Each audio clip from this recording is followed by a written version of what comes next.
নমস্কার তোমাদের সবাইকে সানা স্মাইল এডুকেশন সেন্টারে স্বাগত জানিয়ে আজকের ক্লাসটি শুরু করছি। আজকে তোমাদের সঙ্গে আলোচনা করব তোমরা যারা দশম শ্রেণীর দ্বিতীয় পর্যায়ক্রমিক মূল্যায়ন পরীক্ষা দেবে তোমাদের জন্য রায় ও মার্টিন প্রশ্নবিচিত্র থেকে আজকে সমাধান করব দশম শ্রেণীর ভূগোল বিষয়ে মডেল নম্বর 4 অর্থাৎ 4 নম্বর স্কেলের যে সমস্ত ছোট ও বড় প্রশ্ন আছে তার সমস্ত প্রশ্নের উত্তরের সমাধান করে দেখাবো। চলো দেরি না করে মূল বিষয়ে যাওয়া যাক। একে দেখো হেটেরোস্ফিয়ার উচ্চতম স্তরটি হলো উত্তরটি লিখবে হাইড্রোজেন স্তর, অপশন ক। দুইয়ে দেখো প্রশ্নের উত্তরটা হবে অপশন ঘ ভূমধ্যসাগরীয় জলবায়ু। তিনে দেখো উত্তরটা হবে অপশন খ বারে। চারে দেখো উত্তরটা হবে অপশন ক ভরা কোটা। পাঁচে দেখো উত্তরটা হবে কুয়াশা ও ঝড় বৃষ্টি। পরবর্তী দেখো ছয় শিকড় আলগা শিল্প হলো উত্তরটা লিখবে বস্ত্র শিল্প, অপশন গ। সাথে দেখো ভারতের আখ গবেষণা কেন্দ্রটি অবস্থিত উত্তরটা লিখবে লখনৌতে, অপশন ক। আটে দেখো ভারতের শুল্ক মুক্ত বন্দরটি হলো উত্তরটা লিখবে কান্ডালা, অপশন গ। পরবর্তী দেখো সত্য মিথ্যা। এক একটা হবে অশুদ্ধ, উত্তরটা লিখবে গর্জনহীন 40, দু একটা হবে অশুদ্ধ, সঠিক উত্তর হবে হাইগ্রোমিটার, তিন একটা হবে অশুদ্ধ, সঠিক উত্তর হবে ভারত মহাসাগর। পরবর্তী দেখো 2-এর উত্তরটা হবে দক্ষিণ। কডাল শব্দের অর্থ উত্তর লিখবে সমুদ্র। পরটা দেখো একটা বাক্য উত্তর দাও। মানুষের বন্টনগত তারতম্য সূচক কোনটি, উত্তরটা লিখবে জনঘনত্ব। পরটা দেখো উত্তরটা লিখবে ঝাঁসি, তিনের উত্তরটা হবে চল্লিরাজ হারা। পরটা দেখো বিভাগ গয়ে কি আছে, একে আছে এল নিনো কি আর মিস্টাল কি। চলো দুটো প্রশ্ন উত্তর দেখায়।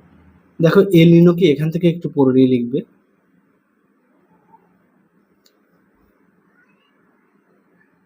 পরবর্তী দেখো মিস্টাল কি দেখে নাও, এই পর্যন্ত লিখবে মিস্টাল।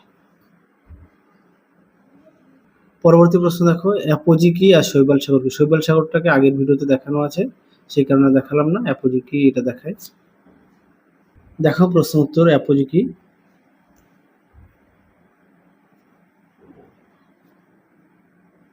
পরবর্তী প্রশ্ন দেখো মিলেট কি, ভারতের দুটি রেল ইঞ্জিন নির্মাণ কেন্দ্রের নাম লেখো। দেখো উত্তর। দেখো প্রশ্ন উত্তর মিলেট কি দেখে নাও, তোমরা অবশ্যই পড়ে নিয়ে লিখবে।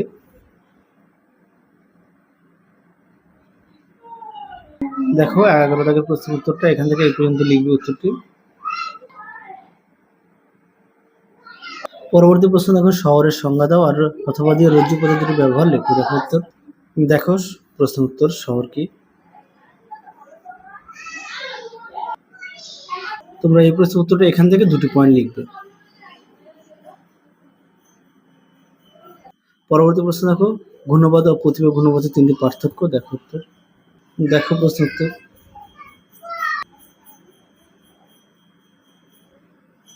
পরবর্তী দেখো এই পার্থক্যটা আগের ভিডিওতে দেখানো আছে, একটু দেখে নিও। চারে দেখো পূর্ণিমার জোয়ার অপেক্ষা অমাবস্যার জোয়ার শক্তিশালী হয় কেন। দেখো এই প্রশ্ন উত্তরটা দেখাই। দেখো প্রশ্ন উত্তর সুন্দর করে দেওয়া আছে, তোমরা অবশ্যই পড়ে নিয়ে লিখবে। পরবর্তী দেখো জোয়ার ভাটার প্রভাব আলোচনা করো। দেখো উত্তর।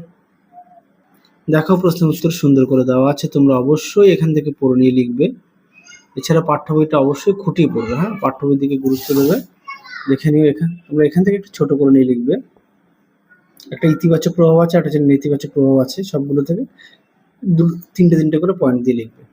পরবর্তী দেখো বৃষ্টিপাতের শ্রেণীবিভাগ করে শৈলক্ষে বৃষ্টিপাত চিত্র ও উদাহরণ সহ ব্যাখ্যা করো। দেখো প্রশ্ন উত্তর। দেখো শৈলক্ষে বৃষ্টিপাত এখান থেকে উত্তরটা লিখবে।